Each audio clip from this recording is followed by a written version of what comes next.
My name is Christiane Conrads. I run the global real estate ESG team at PwC, which is actually an interdisciplinary team helping our clients develop ESG strategies and implement them. And what you see here, quite happy to share the next couple of minutes the result of a ESG mapping study, which we worked on for almost the last 2 years, which was published in April. It was a project actually by ULI, INREF, and UNPRI. And the idea actually was to find duplications in reporting frameworks, so statutory ones, so compulsory ones, but also in voluntary frameworks. And we looked extremely hard to find these duplications because we did many interviews, many discussions with the various steer groups. And what we learned, so the industry is exhausted. So after COVID and with the increased requests from stakeholders to report, from regulatory bodies, from investors, from tenants. And so the idea was to map it thoroughly and to find answers. So when you comply with that standard, you can also answer a set of questions of the other standards. And me speaking, we didn't find what we were hoping for. We didn't find that. So, but I think what I want to share with you is today is the key, an overview, of course, of the report. What did we learn, and then also share the key findings, because that is, I think, some of the key findings are really important also for you talking about ESG, talking about regulatory frameworks to understand. And so this report is also intended to help each one of you who wants to improve its ESG strategy to get an overview and also how to approach it. And we had also some good discussions at the coffee table outside, and I say, okay, Barak, I think it was you said you have many things to do. People asking for standards for checklists. Yes, indeed, people call us and say, oh, can you send me a checklist for a due diligence process? Can you send me a checklist for green property management or for strategies even? And say there is no such thing. So ESG strategies are an individual thing. So depending on your own stakeholders, depending on your own ambition level. So that's something which no one can take away from you. Of course, once you have that strategy, you can rely on existing pieces of the puzzle. So, but that exercise anybody needs to do. So, as I said before, the next couple of minutes giving you an overview of the report. We structured the research in 2 different areas. One was the technical research. That was the one where we really looked for duplications, synergies between the frameworks you see on the right-hand side, like the EU taxonomy, the SFDR, but also reporting standards like GRI, TCFD. We looked at GRESB, of course, the CREM tool, and also briefly touched on certifications. Although the analysis on certification was more like a high-level analysis due to lacking publicly available data here. So that was part of the technical research. And then we also did a market research. We have 5 case studies, for example, of CBRE, investment managers, AXAs, and it's really about best practice sharing relating to how do we get the data, what do we do with the data, and how does it come in the end to the stakeholders. Because before I also look at the key findings of the study, it's really what you need to know when it's about ESG reporting. It depends on what the reason why you are reporting. Who are you reporting to? What is his need for the information? So that's key to start with ESG reporting. So you need to have a stakeholder analysis and you need to understand the concerns of your stakeholder. Yeah, that's pretty hard to read. So that's like maybe reflects the entire process of the study. So next few minutes, I'd like to share like 10 key findings we identified here. So we have a complex reporting landscape, and it's gotta be worse before it gets better. So we see more and more standards, and of course you have some alignment between some of them. But the area of ESG is so broad.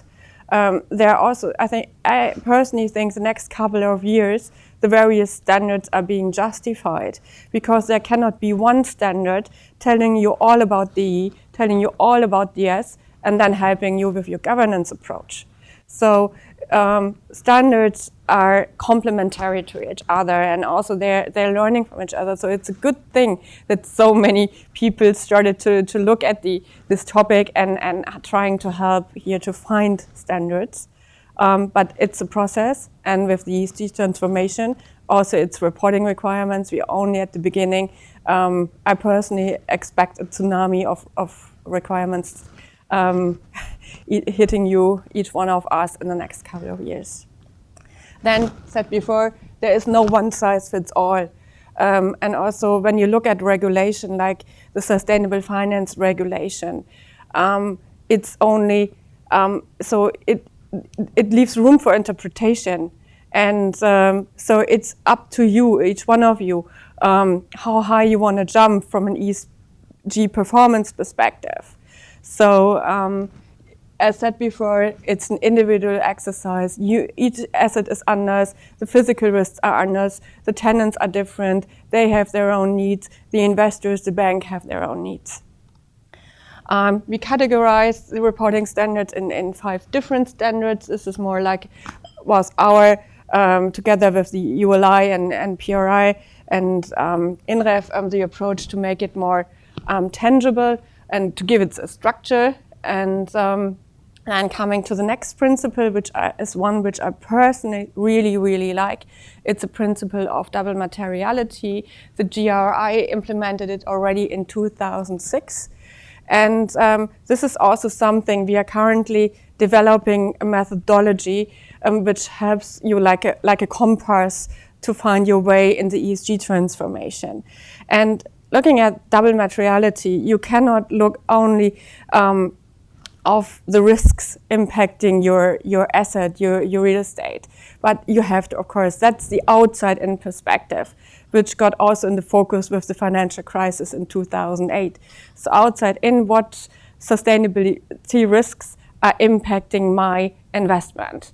But in addition to that, you also need to look what are the impacts on the environment and the society by your investment.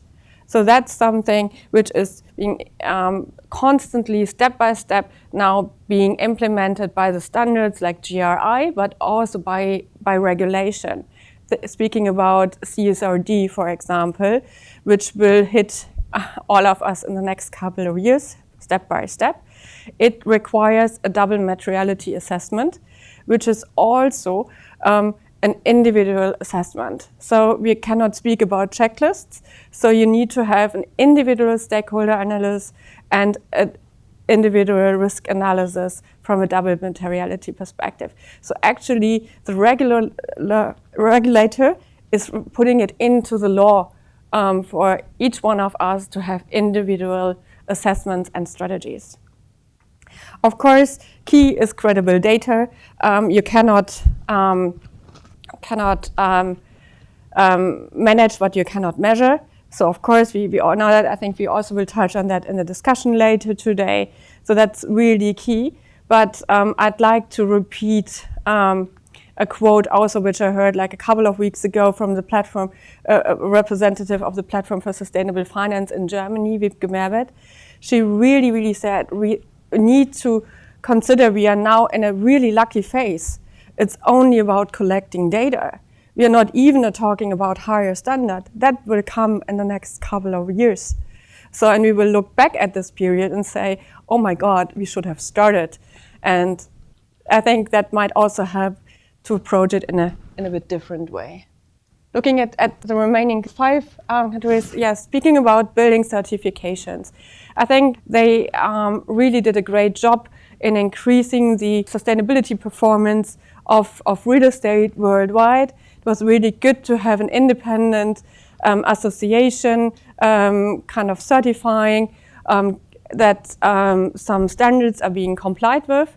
So, and building certifications are only one piece of the puzzles, like the checklists. It's not enough if you do BREEAM in use, DGNB Gold or something, but it cannot replace the strategy exercise. But it can help you. It's one important piece of the puzzle. When you have a strategy, of course, a certification strategy can be one piece of that strategy, one module. Of course, social standards, we see also the various reporting standards putting a bigger emphasis on the social aspects. So this is from a main investment target perspective. So with the social taxonomy, for example, or some social housing projects, but it's also regulators, in particular in Europe, are increasing the bar on social minimum safeguards. So that also confirms you need a holistic approach to ESG. You cannot only try to do something good for the environment, you also need to comply with duty of care supply chain requirements when it comes to human rights or employer rights, for example. Of course, you need a good governance to put it all in place. It's fundamental. And then I really like the one, it's best practice sharing is needed. So, and I like the quote from Justin from AXA. So I'm repeating it all the time. You probably heard it before. Collaboration is the new competition. You cannot solve it all. So what the industry, also ULI, INREF, and PRI did here, it's about best practice sharing. Sharing also, what didn't work in the end, so that someone else can learn from that. And then, of course, successful sustainability strategies. It doesn't go for free, and it's really important to allocate resources there. And we also had this discussion outside. So it needs to be supported from the board. It needs to be on the C-level, and then it needs to go into the various teams as well. It cannot be just, how do you say, a sidebar, or it cannot be separate and then trying to do its job. It's just impossible. So also in the investment team, for example, you need to have people really driving the ESG agenda. Having a quick look at the case studies, we did 5 case studies here. 2 were focusing on in-house solutions, some others on best practices and we structured the case studies here to really also give examples, do best practice sharing along the data journey. So what I said before, it's when you do ESG sustainability reporting, you need to understand your stakeholder demand requirements. And now it's tricky to get the data all the way from the asset in the end to the stakeholders, and that's where the case studies come in. These are like the key results of the case studies. So the CBRE investment case study was actually an in-house solution who started a couple of years ago to put a team together who really, what I said before, it needs to be integrated at C-level, it needs to be integrated in all the various processes and teams. So the CBRE case study is really impressive and can show you how it can work in the end. Then we have a case study by Azora, which looked at GRESB. What we learned is that GRESB is really popular. It's quite far-reaching. And what is really good there, the Azora looked at asset classes which are not that common at GRESB. So they looked at residential and hotels. Then we have the Manulife case study looking at an in-house governance tool where they managed to reduce the number of standards they are complying with from 15 to 4, so to make it really more practical for the business. Then I really like also all of them, but also the case study. My background is in legal, so they're putting a lot of effort to get in change with the tenant, to understand their needs. We see more and more corporates now calling us and say, we need our own ESG strategy. We need to know which assets we need to get rid of. We need our own green leases template. And this is really different between, from corporate to corporate, from asset class to asset class, but also from industry. So Heinz is really a good example on how that exchange with the tenant can work. And last but not least, the AXA case study is focusing on the CREM tool and how that can be implemented to do a thorough physical risk, climate risk analysis of the assets. That is just to give you a bit of flavor. So what we did here, I think there are many versions of that. You can download the study actually on the website of the ULI or INREF and UNPRI.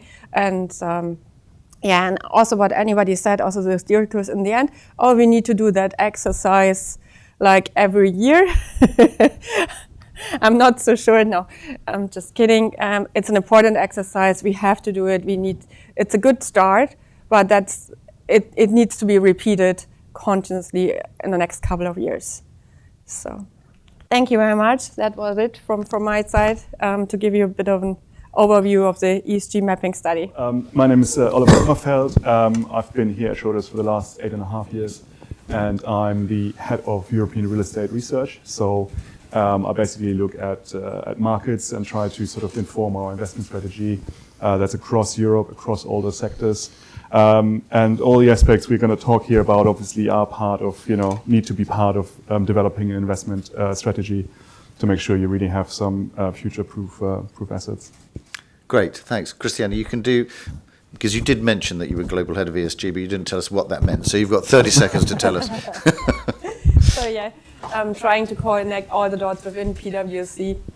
Our team is actually an interdisciplinary team consisting of consultants, tax advisors, lawyers, technical experts, climate experts, and trying to help our clients with the various issues, challenges they have with the ESG transformation, focusing on real estate or infrastructure. Great. Clemens. Morning, everyone. Clemens Brenninkmeijer, Head of Sustainability at Redevco.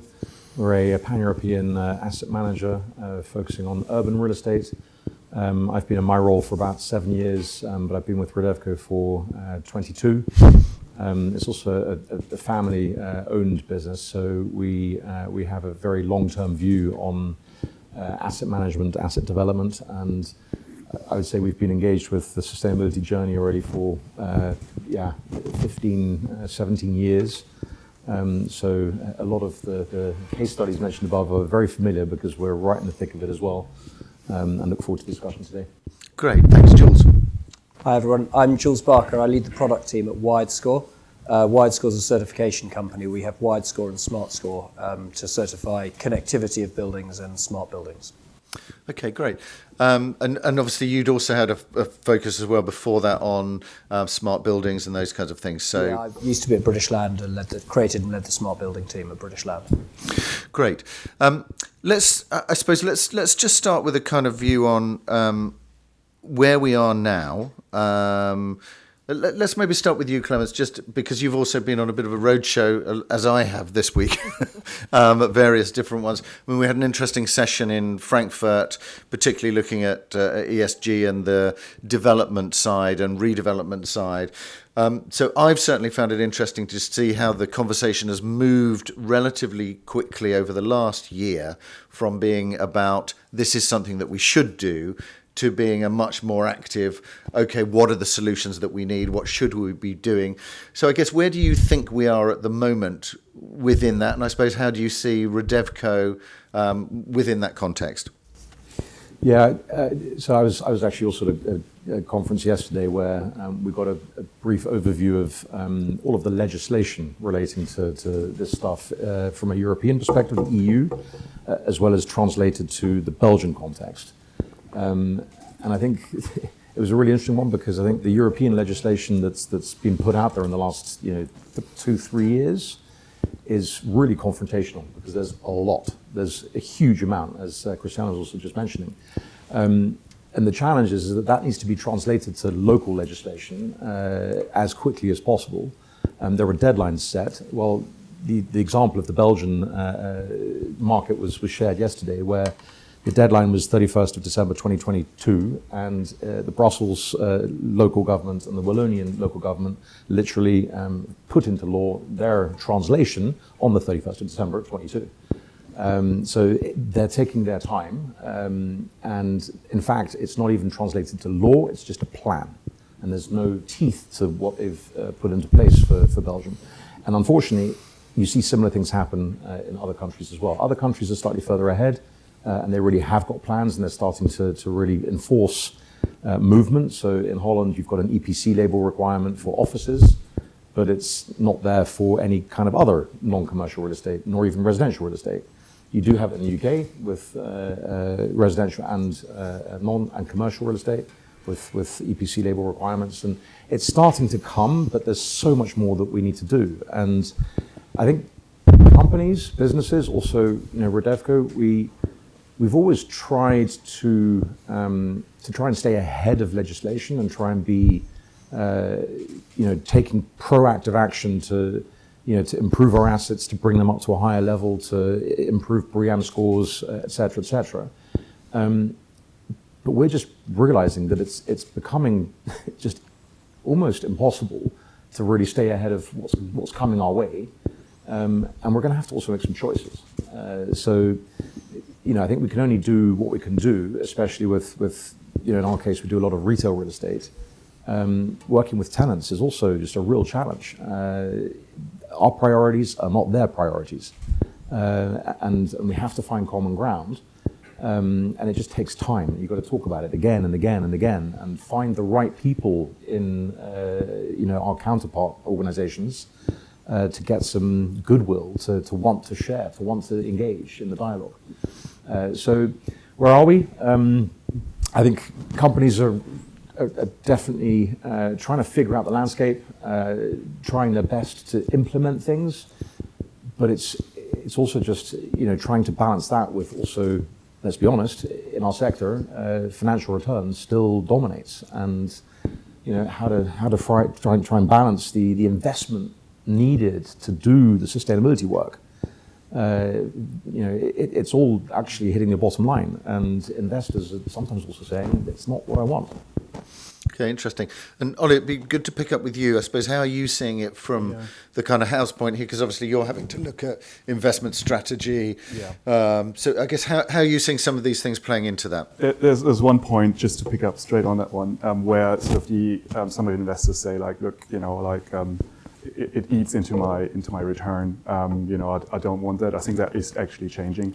I think people do understand that if you don't try to keep ahead, you basically run into a brown discount, and suddenly your asset can get stranded. You get worse terms from a bank. You might not be able to lease the building because the tenants in the market have increasingly set their own standards in terms of what kind of buildings they can commit to. So I think there is an alignment, and I think it's mostly about sort of risk management as well. So you make sure that these assets are still relevant for the next 20 years. The other point you mentioned, it takes time, but it also takes a lot of resource. Mm-hmm. I mean, for us here as a manager, you need to build up a team. You need to build up a team of people that are not necessarily from the real estate world. You need very different skills, and you need them fast. And that sort of obviously also eats into, if you want, into your bottom line. But again, if you don't do it, you have a massive risk for the future. One thing I sort of was very interesting, and Christiane, what you said about, it's complex and overwhelming. I think it's 100%. All these standards. If you get an RFP nowadays for a new mandate, the first 20, 30 questions are all about sustainability, and they are not the same because, everybody, all of the sort of investors have their own sort of little ways. The same goes for reporting. If you are reporting, say you have 20 investors and they all have their different sort of standards, you need to be able to report to 20 different investors with 20 different sort of indicators if you are there. So, it is actually very complex and overwhelming. And I think there's also an element of frustration that all this legislation and all these sort of standards are not aligned. And you have the feeling that every week there's a new standard coming out. You need to sort of think about a new initiative because everybody wants to be in the forefront, do the right thing, and be ahead. But I think that can be also a source of frustration.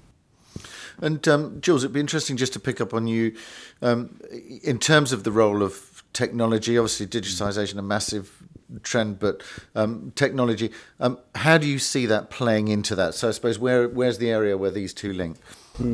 So just before that, come back to the ROI question. My observation is it feels like we're at a huge transition point in this industry, and I've spent the last however many years it is trying to work out how to persuade people to pay for technology to go into buildings.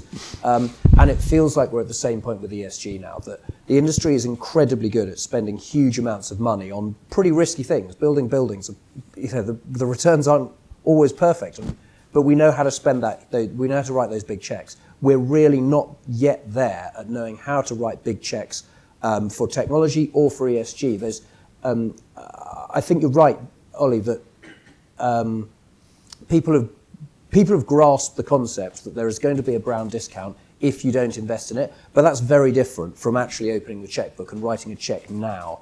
There are buildings that are already can't be leased in London because the owners didn't move fast enough to bring the EPC levels up, and that's only going to carry on, I think. In terms of those, now to actually answer the question that you asked, WiredScore would say this, wouldn't we? But my strong view is that any ESG strategy, whether it's at building or corporate level, has to be embedded in technology to begin with, because, as you said, Christiane, you can't change what you can't measure, and currently most people don't really know what's going on in their buildings. You can't possibly devise an ESG strategy for how to improve the ES and G outcomes in your buildings without really understanding them. So you have to deploy the technology. You have to devise a technology strategy, deploy it to the building to gather the data, and then also you have to have a strategy for what you're going to do with that data, because it's easier said than done to structure all of that data and analyze it and dashboard it and visualize it so that you can then devise your strategy for how to improve it. And of course, the other area that WiredScore's passionate about, you can only deploy technology in a building if it's got perfect ubiquitous connectivity and resilient and reliant connectivity as well, because otherwise the technology is useless if it can't communicate. So totally with you, Jules. I mean, the challenge is that there's no solution that does all of that in one package. Yeah. So it's a journey. And, so Redevco, we've been collecting, trying to collect energy data of our buildings, of our tenants, already for 12 years. The first, 9 of them, we were doing it manually. We were literally just calling tenants once a year to say, listen, please, can you look into your sort of annual statement and let us know the kilowatt hours of your energy consumption. And coverage was somewhere from 10%, 25%. Sometimes we got up to 50%, which is great. The last 3 years, we've spent a lot of money smart metering our entire portfolio. But there's no company that can do that consistently, quality-wise, across the whole of Europe. So we have 6 companies that are doing it in 6 different regions. And then from those 6 different companies, we're now pulling it all together into one platform. That's great, but then that one also doesn't yet have the, let's say, the tooling to be able to say, well, based on energy consumption data coming in, let's look at the CREM pathway and do a mapping exercise to see where it might get stranded at what point. And then what you really want is also the AI-based solutions around these are the top 5 measures that you should be taking your asset to improve it from 20 kilowatt hours down to 80 kilowatt hours. And that's the kind of insight that you want to be able to put in front of an asset manager. So the asset manager can say, fine, I've got a plan. I know my leasing moments where I have intervention points, and I'm going to budget to do these actions at that point. Right now, we're working with probably in total 9 tools. And what I need the sort of tech industry to come up with is one tool. A little bit like one certification would be great too. But this is the process we go through, right? It's going to take time, and we have to just work with it. And then I'm convinced that over time we will get more consolidation. You'll see tech providers also consolidating and bringing that solution. It might still take 3, 4, 5 years. I'm not really sure we need one solution. I would be very afraid if we had one place you could possibly go to. I think what you do absolutely need, though, is you need to be able to structure all of the data that comes out of it in one place. I've written before about how it feels like we're trying to build the Tower of Babel here, because we've got so many different data sets all talking different languages, and it's really hard to structure them in a way that makes sense. There's 2 ways to do it. Either we either we wait, and that we're starting to get there, I think, for technology to be able to take disparate data sets that's all encoded and secured in different ways so that we can build it together. Or at the very beginning, when you go to your six companies, you tell them as part of the RFP, these are the data ontologies that you need to follow if you're going to win this bid. And I think that's a really important part of navigating the data landscape, I think. It's interesting to see, though, how the pace in our industry has picked up. I mean, real estate has probably never been known as to be on the forefront of innovation. Yes, Redevco, you guys have looked at it very early, but also because it's more of a family business. But what I find fascinating is how the speed of change is picking up in our industry, and I think that can overwhelm people. And I just wanted to make one final point on the regulation, and you've seen sort of all the points that Christiane made. I think my point there is, this is where you have this massive risk of being accused of greenwashing as well, because you have all these sort of different standards, all these kind of things, and there is, some people would probably just do a little bit of, pick and choose.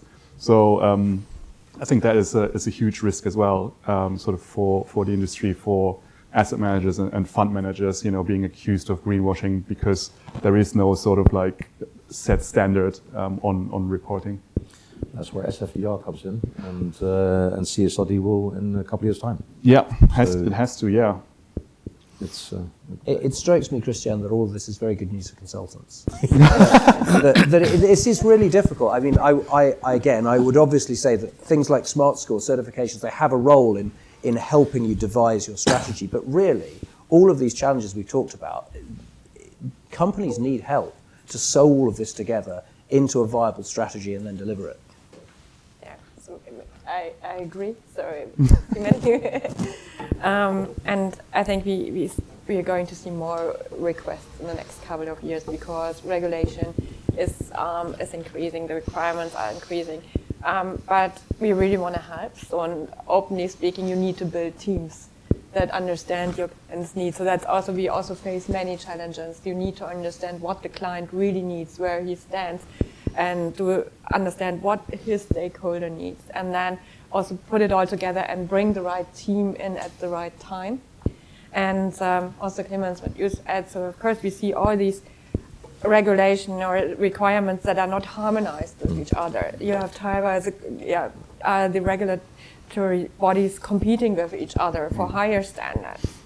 So, Jules, what you said, we really want to help, and what we started is also look at the basics of these G transformation or sustainability or even green buildings or sustainable development, like defined in the 80s by the Brundtland Commission. And from a methodology perspective, what is happening right now, put the complex regulation aside, just at the fundamental principles. They're I think, from a methodology point of view, pretty easy. But they're scary if you put them to life, if you need to implement them. But it's only 4 principles. You're speaking about higher environmental standards and higher social standards, and not kind of killing one for the other. Have a balanced approach. You cannot put solar panels on the roof and then kind of pollute the soil by producing them. You need to have a long life cycle approach, and you need to have social minimum standards in the supply chain. So that's important. And then it's about, you need to do a life cycle analysis. So which is really, we're speaking a lot about embodied carbon and look at the impact on society, environment overall. Then you have double materiality, which we touched on earlier. And last but not least, it's really about data. And that's kind of like a fallback option. So even if you're not so good from an environmental or social perspective, at least be transparent. And that only works with digital solution, but start collecting data and be transparent, then you can also reduce the risk of being held liable for greenwashing. And I'd be interested to know how much of this is coming through. I mean, you mentioned there, Clemens, that it's not necessarily what the tenants or occupiers' main focus is, and so there's potentially a bit of a disconnect there. Although increasingly we are also seeing, particularly in areas like logistics, where you've got DHL, for example, very focused on their own sustainability goals. And although the real estate is actually a much smaller part of that than the distribution networks and the vehicles that deliver, is actually becoming a key point for them. And so they're very driving a lot of that. What I was interested to see was in terms of the institutional capital, Ollie, that obviously you're dealing with, is there more of a demand from their side, or is there still a disconnect? And how do they see things like what we would have called obsolescence, but is now stranded assets, or is, you know, a lack of resilience? Yeah, I think there's a huge requirement from any sort of institutional capital, pension funds or insurance companies, that you need to invest in a sustainable way, that you need to prove that you invest in a sustainable way. I mean, these people, you know, have investment horizons of, 10, 20 years or more, and they do realize that, things like climate change and ESGs can have a massive impact on their value, so it's one of the top requirements. Ollie, do you think that's because they think it's the right thing to do, or because they're absolutely now acknowledging that it's the only way to drive out performance over a long I think it's actually both. I think they also get pressure from sort of government and society, because you look after a lot of money. It's a lot of money that is being invested in pension funds and so on. And I think, the people that invest with them or have a life insurance with them, they are also increasingly conscious, how this money is being invested, and they want to see that invested in a sustainable way. So one thing is doing the right thing, because you want to be also seen as doing the right thing, and it does make sense. But I think the risk element is a very strong one as well. I mean, at the same time, Ollie, we have, also in one of the funds that we look after with a longer term capital that's third party to us, we've also had the feedback, and even just in the last 12 months, great that you're doing this, but no, actually still the IRR is what I want. Mm-hmm. So particularly with publicly quoted REITs, where it's minute to minute. So I think the sentiment is definitely starting to change, but it's not. I think if you come with a good plan, and you can talk to them about how the actions and the the OPEX or the CAPEX that you need to spend is going to contribute to making the asset more future-proof or resilient, they will understand it. And they will support it, but in the end, they also know that it's going to hit at least the short-term return, which they give pushback on. It still needs to. Sure, but if you can prove that you might be able to charge slightly higher rents, or that your vacancy over the lifespan of the building will be lower. For example, I mean, we're talking for example offices here. Yeah. Then I think people are more inclined to say like, okay, let's do it. The only thing that gives me a little bit of comfort as well is, that here in Europe, we are pushing ahead. I think, compared to the other regions in the world, we are ahead. And hopefully that is a competitive advantage. But if you look, at other places, Asia, or even the US, North America, they're only starting this discussion now. I mean, they are very progressive investors in those regions as well. But I think as a region, we are far more ahead in this discussion and looking at sort of standards. And are people also thinking about climate resilience in the sense of, I mean, there was an interesting discussion that we had in Frankfurt where they'd put PV on the roof and that was absolutely fine. And so that was working. But what they hadn't factored in was the fact that rainfall in Spain had suddenly increased in terms of its in terms of the amount of rainfall they were expecting. And so that was then putting too much weight on the roof because so much rain was appearing, and then they got the PV on it, that they had a problem 3 times in a year that they had to resolve. So, things which are actually related to changes in climate and the resilience of the buildings to it. Do you think that's being really factored in, or is that a step too far at the moment for people? So I definitely think that ESG is missing a letter. There needs to be an R at the end of it because, we were talking about this on the call yesterday, that it sadly seems to me to be true that, per your example just then, whatever happens now, we're not going to restrict climate change to a level that isn't going to have destructive effects around the world.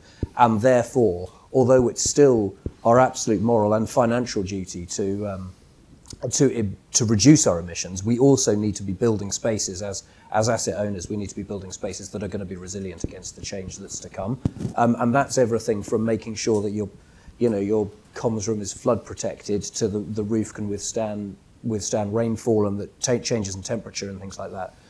So I think that is a really important fourth pillar of ESG, personally. Yeah, and another theory even goes further that says because of some climate change and the risk it poses to certain regions, are these regions still regions where you want to invest in, from a risk perspective? You can take the discussion even further. I mean, there's no talk about what does it mean if, for example, harvests in sub-Saharan Africa fail and crops fail. That sort of is probably causing migration and so on. And I think these risks are just being, I think we are maybe just at the start of people really looking at that. But yeah, if you are in the south of Spain and temperatures, will reach 42 degrees on a regular basis, is that something that is sustainable? Is this where people in the future want to live? Are these regions where the economy can thrive? And if that's not the case, then as a real estate investor from a top-down level, you put a big question mark on that. The other aspect, I think, of resilience in real estate is more to do with the S part, which is the world is changing faster and faster and faster, both in terms of society and the rate at which technology is changing, and therefore the way we design and the way we build buildings and the way we put technology into buildings needs to be resilient against that. It needs to be flexible and able to update to those changes. So I totally agree with what's been shared, and I think it is not yet being integrated to the extent that it needs to be. Challenge is that sort of the people that are doing the work on the assets, they just don't know, right? There's a massive knowledge gap. Mm-hmm. We've got to invest a lot in training and education and helping the developers, the asset managers, the property managers, sometimes even the consultants that are working on a project. Sometimes I feel like we're educating them to help come up with the right plan. But if you talk about resilience and really designing for flood protection, heat stress protection, translating that to practical choices, it's not there yet. There are very few advisors in a design team that really get that and are starting to provide that that insight and that advice in a proper way. So there's also I think a process and attitudinal change that we could all benefit from, which is the real estate industry is still built on a combative approach. How do I offload risk onto a counterparty in a transaction, whether it's developer to main contractor or consultant or advisor or architect? Everyone's trying to offload the risk onto everyone else, as opposed to working together to build better buildings. And just that attitudinal change, I think, would make an enormous difference here.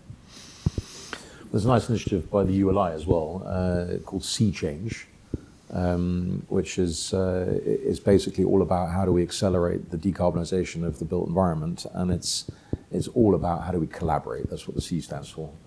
So moving from competition to collaboration together, with the right partners, sitting around a table, coming up to solutions where, it starts to really look at things differently. It's a process. It's going to take time. But I think there are parties that really want to do it this way and try at least.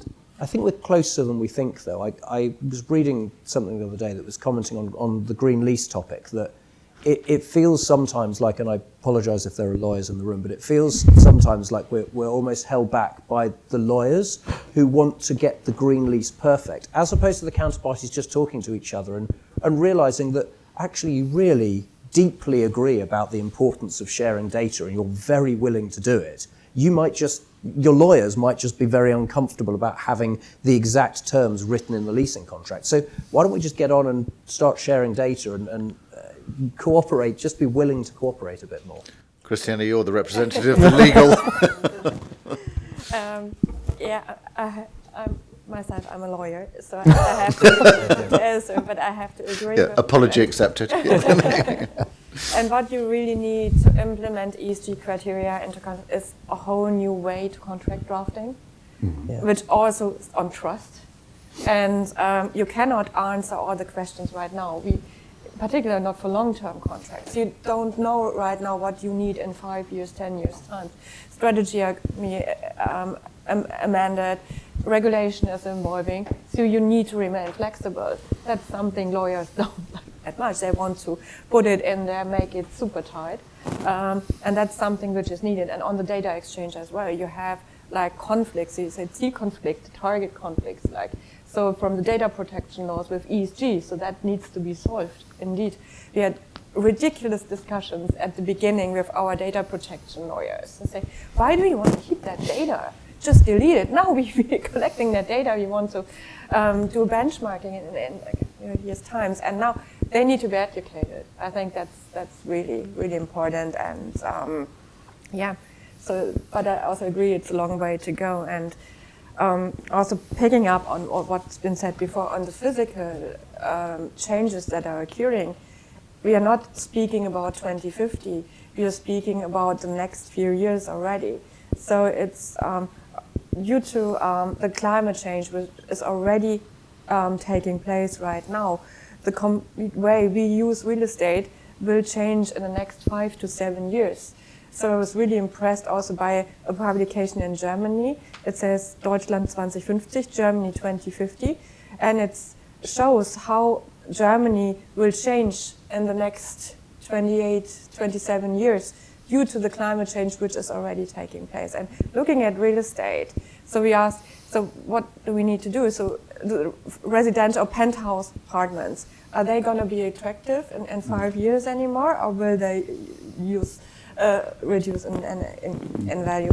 Or the building automation, we are going to see more floods and everything. So is the basement actually the right place to put it there? And what I found also really shocking is in Germany, the infrastructure of the utilities, the channels and sewer systems, it's not suitable for the bad weather events we are going to see. So we kind of need to expect that we will see like water in the streets, like 10 centimeters, a couple of days or even weeks, and that not in 2050, in 2030 already. This goes back a little bit to the point about resilience, right? So we also need to think about resilient cities, because if we don't act now and sort of adjust the cities and make sure that heating is always something that people talk about, because cities can heat up in the summer quite quickly. So there's also duty from planners, but also from sort of developers and landlords to make sure that you design a building that will make sure that the city is still livable, that it doesn't heat up, that there are no sort of like pollutions, that there are sort of that there is sort of suitable public infrastructure and so on. And then of course when you talk about the S, I think there's a huge lack of affordable housing in most of cities, and I have a feeling as well that people are getting not just disappointed, they're getting angry. And I think the built environment and property can make a change here as well in providing space and making sure that people can participate. So again, it goes back to resilience, building resilient cities, and also using real estate to really sort of further enhance social justice and sort of cohesion as well. Because if we lose cohesion, and I think that's what I see at the moment in various discussions, mostly on the political scale, but if we lose cohesion in a city, then a city is prone to fail, because then the economy collapses, you have a rise in crime and so on. So again, this is something where the built environment can really come in, but it takes time, because we are unfortunately still developing a building takes 2, 3, 4, 5 years. So I think there's a lot of time pressure on that as well. And Clemens, it'd be good to pick up with you. I mean, I think that's absolutely right, Ollie, in terms of that focus on the cities, very, very aware, all the way from Glasgow at COP26 to then everybody else talking about how they transform that, how they transform city heating, how they change transformation, different types of energy. I was in Aberdeen 3 weeks ago looking at the hydrogen buses there, those kinds of things. So big changes that are needed, but also in terms of the types of buildings, the building use, what's required. Obviously, Clemens, you're actively working on your portfolio there. How easy is that, I guess, to work with the cities on that, particularly if you're thinking about changing an area? Can you really only change it asset by asset, i.e., I can only look after my bit, and that the collaboration is great, but actually there's an office owner, there's an owner here, there's an owner here. I mean, is it practical to work together and collaborate in that way? I think you hit the nail on the head, Martin. It's so, yeah, that's really the challenge. In the end, I was about to say, it all sounds great in theory. Trying to execute it in practice is a whole different thing because of the fragmented nature of ownership. Yes, we have a decent-sized portfolio across the whole of Europe, and we're seeing that the demand and the use of space is absolutely changing in those city centres. A lot of the retail space that has been well occupied and well let over the past 20 years. Occupiers want to reduce their exposure to, they don't need as much space, so we've got a lot of floors that are coming back. We're also proactively taking space back to transform it into mixed use and then combining functions. We believe that actually that is contributing to making cities more dynamic, more vibrant, and contributing to then maybe some of the social aspects. But at the moment, we can only do one building at a time.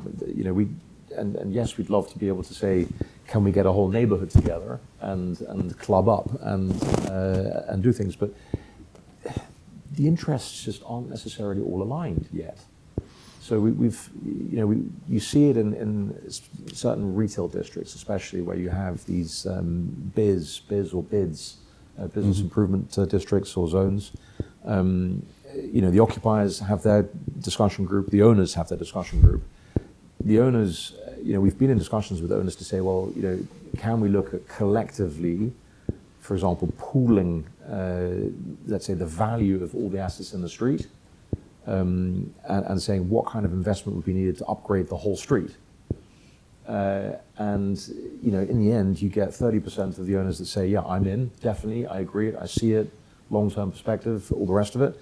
And then the other 70 say, yeah, sorry, no, don't have the money or don't want to or just not interested. And it just makes it really, really hard. So you're going to have to, at some point, also have the stick to force it. And that's where regulations need to help push it. But it's just not coming at the level that's needed, and it's not coming quick enough. And a lot of, especially in the fragmented ownership situation, I think institutional money, maybe also sort of long-term private money, they see it, they get it, they want to do it, but there's still way too many owners out there that just either can't or don't want to, and as long as they're not forced, it won't happen. And maybe just, because plainly you're doing what you can do, yeah. So for those who may not know, what is it that you're doing in those centres, adding to the social side? What are the aspects that you're putting in as you're, transforming them? Well, so an example, we have an asset in the northern part of Holland, in Groningen. It's a 8,000 square meter, was formerly fully high street retail, big box. Concrete structure from the 50s, kind of getting to sort of, not technical obsolete, but functionally definitely. We've decided to kind of demolish the top 2 floors, use all of the material that's being demolished to grind it down, recycle it, and make recycled bricks out of it. We're putting 4 floors of mass timber structure on top to turn that into residential, and then using the recycled bricks to clad it again to keep it in keeping with the design of the city. And it's a combination of upgrading the retail, adding residential, being really deliberate about material use, recycling as much as we can, keeping the embodied carbon of the new material that's going into the building as low as possible through mass timber, and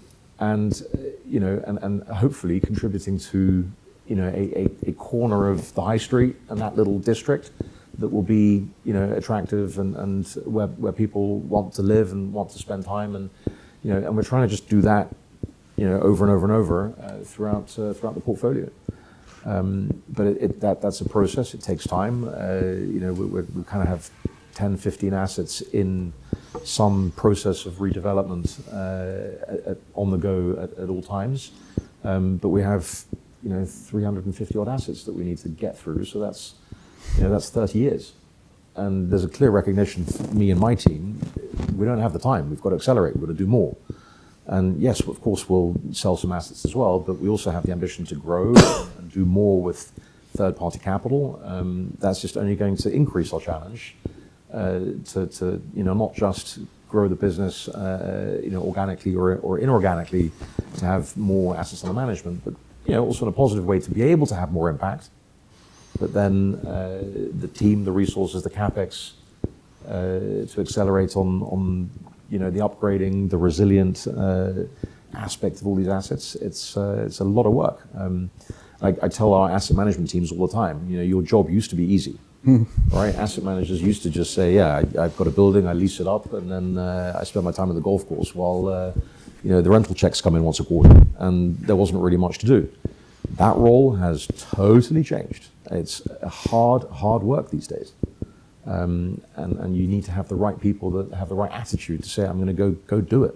No, I mean, the complexity there has changed massively, that's for sure. Yeah. Jules, it might be interesting to pick up from you, just you're obviously very close to what's happening on the technology side.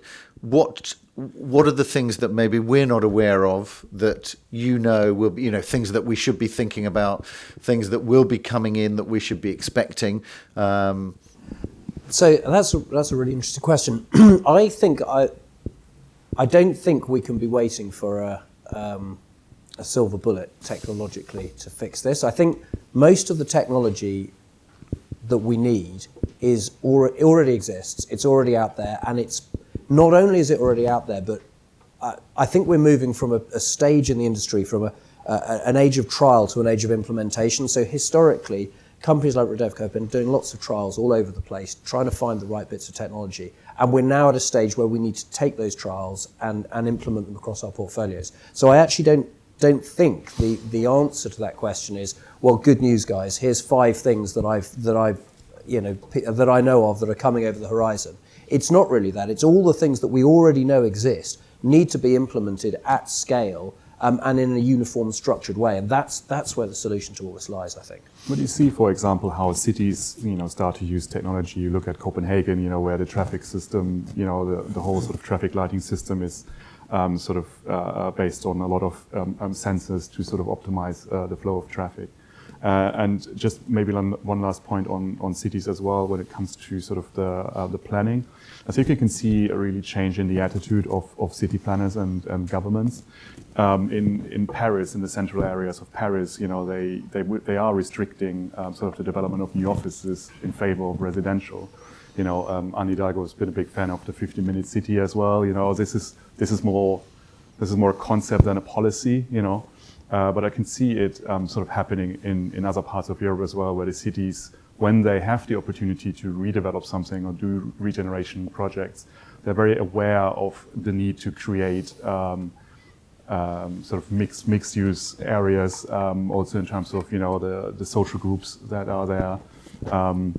Hafen City in Hamburg is probably an early example, but you see that in Gothenburg with sort of the river city in Oslo and so on. So I think city planners are very much aware that they need to use their powers probably a little bit more, if people like it or not, if developers or investors like it or not, to make sure that they do maintain livable cities and social cohesion.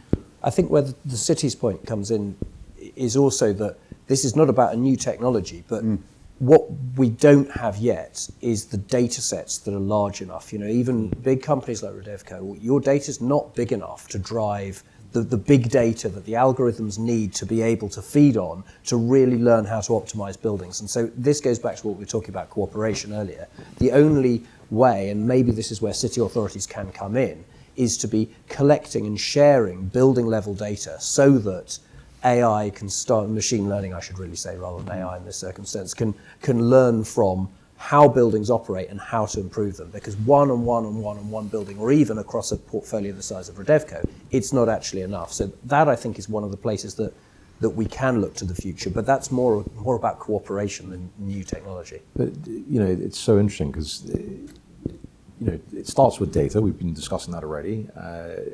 Energy data, energy consumption data. The energy companies have it. In that sense, the government has it. It's there. and yet it's not accessible. The occupier, the tenant, gets their bill, and then obviously if they collect it, fine. As a landlord, if it's private tenant space, you don't have access to it unless you agree with the tenant that you get it. The government can make this easy by just saying, the energy companies, your data needs to be open source. Done. Then the data is there. You go and get your data because it's relevant to your building. You have the right to get that access, and then you can get the insight and get cracking. But we make it difficult because obviously, the energy companies, the grid operators, they're protecting their little world. And the lawyers get nervous. But for if we want to have any kind of acceleration on this, in order to try and avoid the worst, effects of climate change which are coming our way, we don't have time to muck around with privacy on energy consumption. It's nonsense. But that's the kind of thing that doesn't seem to happen at government level. They don't see that, and it's so you have to spend a lot of money installing smart meters and getting the data that way. And it's just going to prolong and take more time before you can really take good action. And do you think, Christiane, that there will be more? Obviously, you're keeping a track on what the regulation is, and there's a huge amount of regulation coming from all different sides, actually, as well. Do you think that governments, cities will get much more serious on that type of regulation and say, right, okay, what is it that we need to do? Right, let's regulate for it. Do you think there will be that increased pressure of regulation?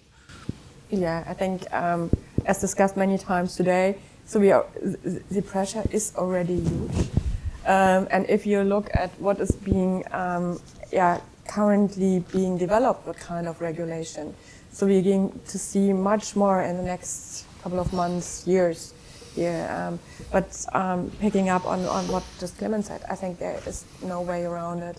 So the physical environment is changing, so there needs, and I think the regulator needs to implement instruments helping to solve that. The trouble, I suppose, is that in increasing political turmoil, it's difficult to see. I'm suddenly reminded of David Cameron's Big Society that disappeared in 2007 because of the global recession. And this is, we all know this is incredibly important, and even the governments know this is incredibly important, but if you're worried about war in Europe, suddenly you don't have the decision space to execute this stuff. So I whilst I 100% agree, and goodness, this would all be so much easier if there were legislation in place that forced this. I think we should operate from a perspective that the legislation might not come quick enough and hard enough, which is exactly, Clemens, what you're doing by installing energy sensors. There's been a lot of discussion around the negative aspect of people wanting to receive specific returns. But do you think there will shortly be a flip side to that, which is that actually the only way that you're going to get those returns is that if you are ahead of the curve on this, and you're beginning to make the investments now for the future, and then you will reap the benefits after that. So you will still be able to deliver a return. And actually, in a way, by leading at the moment, you will be in a better position later. Yeah, so from our I'm just trying to come up with a positive thing. No, from our perspective, that's absolutely the narrative that we maintain internally, and that we talk to our investor clients about as well. Is we just say, you've got to accept that there's going to be also a bit of a J curve here. You've got to invest today to reap the benefits in 3-5 years. In any case, to avoid a massive write-down, or the sort of stranded asset risk that you just won't be able to sell an asset in 5 years' time because you haven't done the work. Because if you tried to put an asset on the market then and you haven't done the work, any potential buyer would either say, not touching it, or they'll say, well, I'll just do the calculation on what needs to be done, and I'll just discount that from my offer price. So you may as well just get cracking and do it. But that's our view. Not everyone in the market sees it the same way. Well, we definitely do. It's risk. In the basic, it's risk management. Yeah. Because otherwise, you're not protecting the investment. I mean, there's even a discussion in the industry now that, obviously, you have a duty almost to get cracking with ESG, because if you don't, you obviously put value at risk. Yeah. So as someone who has a mandate to protect the investment and sort of grow that investment, not doing ESG, the discussion is if you don't do ESG, then you're actually in violation of your fiduciary duty. Yeah. But it's what would help as well, and it's it's an ongoing discussion, and Christiane, we've been part of this discussion for a while as well. It's not yet translated properly into valuations today. Correct. Right. So that would help. That would really help because then the actions that you take, you can see the impact of it. Even though evaluation is, of course, it's an exercise. It's supposed to be a moment in time. It's supposed to be based on market comparables, etc. In offices, you're starting to see it, definitely. In retail, not at all. Residential, maybe a little bit. I think also the valuation industry is struggling with how might we try to include this in a way that is consistent, robust, and that it would be reflective of transactions that would take place. We need a few more years for that transaction database to keep picking up where you can show the difference between green assets and brown assets, let's say. So, it's a process. So at least we sometimes also just talk about that leap of faith, right? Just do it and hope that in 3-5 years' time, it does get properly reflected in the valuation, and or at least, if you do want to trade the asset, that you reap the benefit at that point. And I think over the next few years, I probably should say you as asset owners, we're really, I think, need to screw your courage to the sticking point, because in a recession, it's going to just be that much easier to say, look, we don't have the money to do this, and hey, look, we underwrote this investment case 3 years ago, and it hasn't paid off, so it's obviously all nonsense, as opposed to disambiguating the fact that the whole market's moved down in that time. So I think the next few years are really tricky and really critical. Great.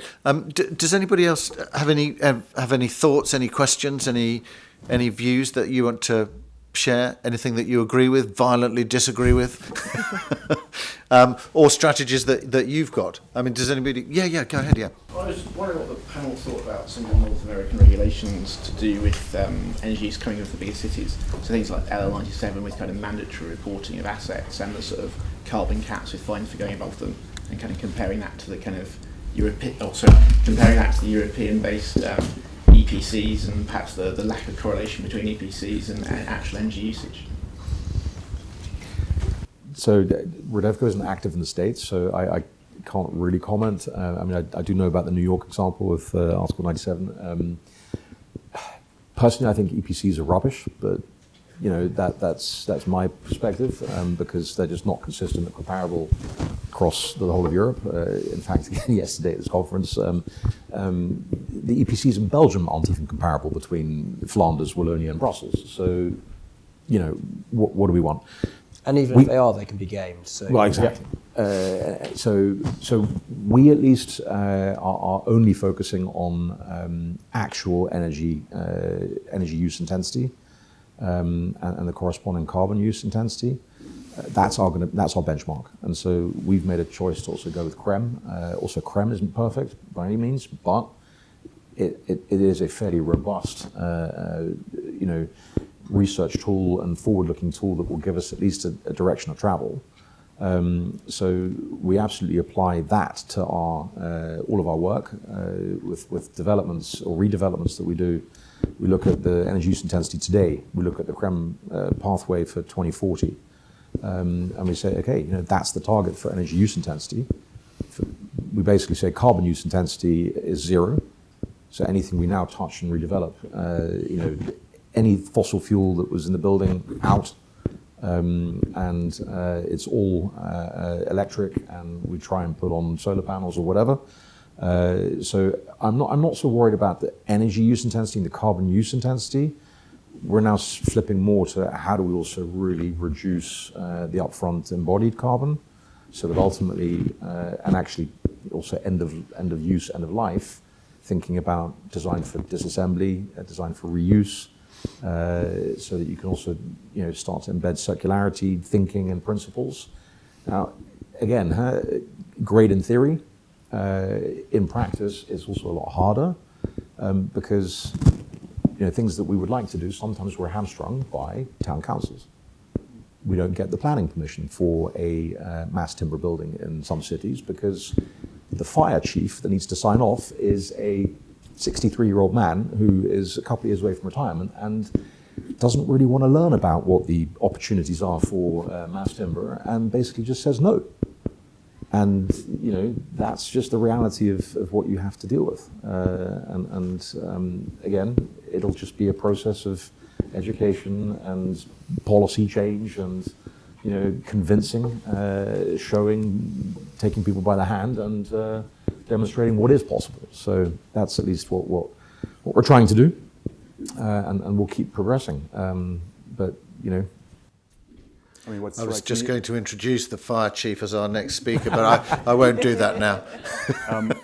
What strikes me about North America, and I'm not familiar, sort of with the things, is that you obviously have also these investors and huge sort of state pension boards that actually push back actively on asset managers that basically say, we embed ESG in our strategy, and this is what we're all about. We're going to make it future-proof. And probably more from an ideological, political standpoint, these people say, okay, if you do that, we don't want anything to do with you because we think you compromise returns. This is not in the best interest of our future pensioners and so on. And I think that's the worrying part where you go like, wow, there's such a sort of strong movement against it, particularly in parts of the US.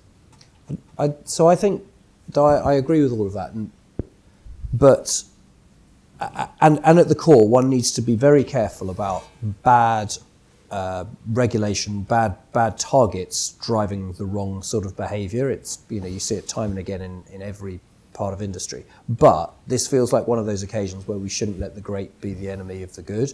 And it strikes me as being very dangerous to throw stones at politicians who are trying to put regulations in place to improve environmental outcomes, even if they're not perfect. Goodness me, it's better to have some than not to have any for all of the kind of reasons we've been talking about. Good. Any other questions? Yeah, go ahead. Good morning. Francesco Cicero. I work for a German proptech called Tetrex. We specialize in digital real estate. We tokenize real estate assets and investment vehicles. First of all, thank you for the panel. Very informative. I really enjoyed the whole snapshot and description of the roadmap. And as we have seen in many markets, we go from regulation being imposed from the top, creative chaos, everyone is trying to adapt. Eventually, it creates consolidation, standardization, and that's when things scale up. So, we can see the same pattern here. It was very nice the way you outlined all of that. Now, real estate being that asset class where you constantly have the clash between those who take it as right of abode, usage, tenants and owners, versus those who invest and wait for capital, right? That's the constant capitalistic struggle, let's say. The question I have is probably more for Oliver. With so much money coming from investors into real estate, and with this point in time being in a moment of disruption, is there a material, significant innovation on the financial side, on the instrument development side? And I'm thinking, we will probably be, I think, the first company in Europe to issue or to help issue a real estate-backed EVPG bond, an EWPG bond, which, if it happens, it will be extremely scalable and it will allow institutional investors to start looking at digital assets and real estate together. So it may be quite momentous. But is there a pipeline of innovation? Do you see something happening? Or are people just ultimately looking at that number? They don't care how the money comes in. They want a certain return. And it just happens that they need to deal with ESG. And so it's different. No, I don't think so. In terms of financial innovation, a lot's been talked about tokenization, right? But I can't see at the moment sort of any sort of meaningful push from the big institutions in looking into that. A lot of people look at that more from a purely academic point of view, how does it work, and try to learn from how it's been implemented in other sort of parts of the economy. for example, art or something like that. But I think in terms of real estate finance, I think I can't really see sort of a strong pipeline of a sort of systematic game change on how we sort of look at this. Valuation, thank you very much for bringing it up. I'm starting my day here. I'm finishing my day in a CREFC working group on valuation and ESG in real estate. So valuers are trying to grip with it. As an ex-valuer, I would defend them in their job, as you say, is to provide a snapshot in time. And it's not just a snapshot in time, it's to say what the most is that the entire market would pay, not certain elements of the market. And ESG only becomes relevant when one section of the market that is aware of ESG and wants to follow that particular route will pay more than the sections of the market that don't. At the moment, in regional Britain, most countries, I think, you simply can't afford to upgrade existing buildings because the rents that are achievable at prime and prime ESG compliant and prime ESG resilient, which are the three phrases I now have to use. I think the agents are now calling it best in class because they don't want to adjust their definition of prime to tell many of their fund management clients, that their properties that were once prime are no longer prime because obsolescence has come along, it's changed. But you can't afford the capital cost of improving these buildings to be ESG compliant, even in terms of minimum energy standards B by 2030. That problem is out there. I don't think there are solutions available to it today which are coming from either the financial or the investment sectors. I think if they are going to come, they're going to come from changes in building technology as opposed to information technology, different construction methods, more cost-efficient solutions to upgrading. And just coming on to that, planners have been mentioned a few times today, but they don't really legislate or control the existing use of existing buildings. You will have made some very attractive apartments out of wood, which I thoroughly applaud, given my father's in forestry for all of his life. But will that still be an attractive part of town if they are not looked after? If the balconies become, I don't know, a dumping ground for old washing machines, which happens all too often, and very attractive architecture is dragged down by a living environment, which is not there. How can that be controlled? Is legislation, this is actually my question, is legislation there really about levelling the playing field as much as either forcing something to happen or forcing something not to happen? That's a whole conference day, I think, probably.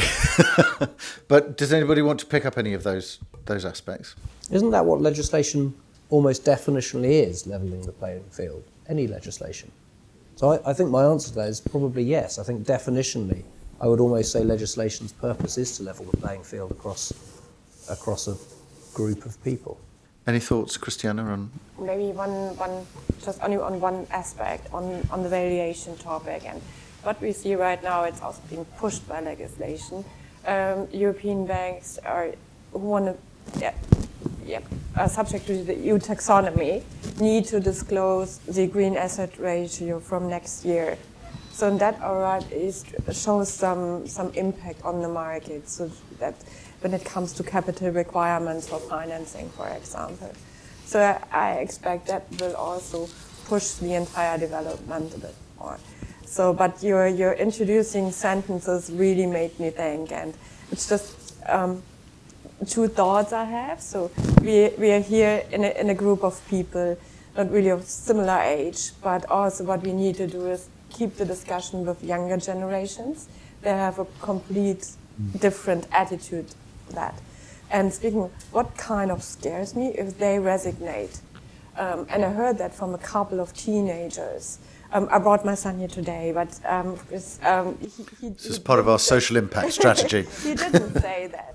But listening to a teenage girl or teenage boy who says, oh, you're not going to solve it with climate change and things. So I can just live my life. And I say, oh my God. And the same girl or boy 6 months before was really, we need to do something, supported the Fridays for Future thing. So I think this discussion here is great, but we need to involve, I think, other groups in that discussion.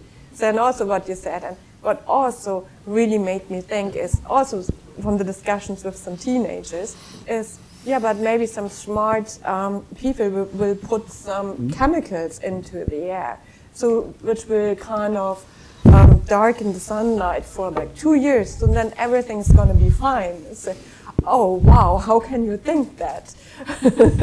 So this is something we just might to keep in mind as well. Yeah, and I mean, Nicole as well, in the pink boots there for those who will, because I think there's only one set of pink boots that I can see, who's editor of Impact. And obviously we've seen quite a lot, Nicole, haven't we, in terms of new innovation. I mean, it's interesting you mentioned there about building techniques and those things coming through. And we've seen quite a lot of that, Nicole, in terms of new things, carbon capture elements, different types of concrete construction and things. Yes, absolutely. I can see all the problems, obviously, and I hear about them a lot, but I am fairly optimistic. I mean, you said all the technology is already here, which is, but it's certainly, I hear about new solutions, building solutions, technological innovations all the time, and more importantly, as Jules was saying, people are becoming aware of them, and with time, like everything we know, things become more affordable. So things that were completely prohibitive, a few years ago, even a few months ago, can become affordable for more companies, and more companies can afford to do the things they need to do to make sure the assets do not become stranded. So I think there's a lot of optimism to be found out there. Great. Can I say just last? So also thank you for the contribution from the back row. Your first remarks, I was like, oh my God, that's a real damper on the day. So thanks. But I'm so with you on that, because this is about humanity, right? This is about our kids and our grandkids and keeping the planet livable for future generations. And, in the end, the climate crisis, for a lot of people, it still feels, too far away. It doesn't impact me. What I find so interesting is that, with COVID, governments around the world, like all of a sudden collaboration, support, money, no issues, right? Vaccines in 6 months. I mean, never before has that been done. And it got done, and it was to save people. Yet with climate change, saving people is not part of the agenda. And that is baffling to me. And if government's not going to pick up their responsibility and do it, then, we at least say, at least for our company as a family business, we still want to be around in a few generations. So we're going to do it because we have a moral responsibility to do it. But we also, in the end, very strongly believe that the business case is there. So we just have to go and do it, show that it can be done, and then hopefully that will inspire others as well. But it also demonstrates to the regulators and to the lawmakers that if it can be done, then just raise the bar on the standards, and then that will level the playing field as well, and that'll have its impact. One other thought that is one that I also play around with, and I don't have a good answer to it, but real estate is seen by a big part of at least by the financial world, as a financial asset. We look at buildings as a financial asset, like we do bonds, equities, and all the rest of it. How about we try and change that narrative, and we say real estate is a product. It's a product that has customers. And how do we make our products fit for purpose so that our customers want them? And then you have to then innovate, you have to improve, you have to change, you have to be willing to also invest in your product to make it attractive. And understand your customer, because I think that's and understand your customer. Because what's happening in the building is ultimately, this is, it's not just a box you put some tenant in and wait for the rent to come in, Your success as an investor is immediately impacted and tied to the success of your tenant. Totally, and that requires then the collaboration as well, and the discussion and the engagement. And then you can talk about, okay, how do you really share the experiences, and it requires you to become partners. And yet, you know, in most cases, because of the financial stimuli, at least once a year, when you're talking about, you know, the rent or the indexation or what it is, you're actually diametrically opposed today. And that's not healthy for a sustainable, you know, built environment going forward. At least that's my view. Maybe one comment on what you just said. So I really agree with what Lisette von Dorn said at MIPIM, so that real estate is a social industry. Yeah. So, and that needs to be acknowledged. So it has huge social responsibilities. But we are a long way from that. But it's a good way to start looking at. Thanks everybody for being here. Thank you if you're watching it on demand. Thank you. And if you could join me in thanking yourselves on the panel, that would be great. Thanks everybody.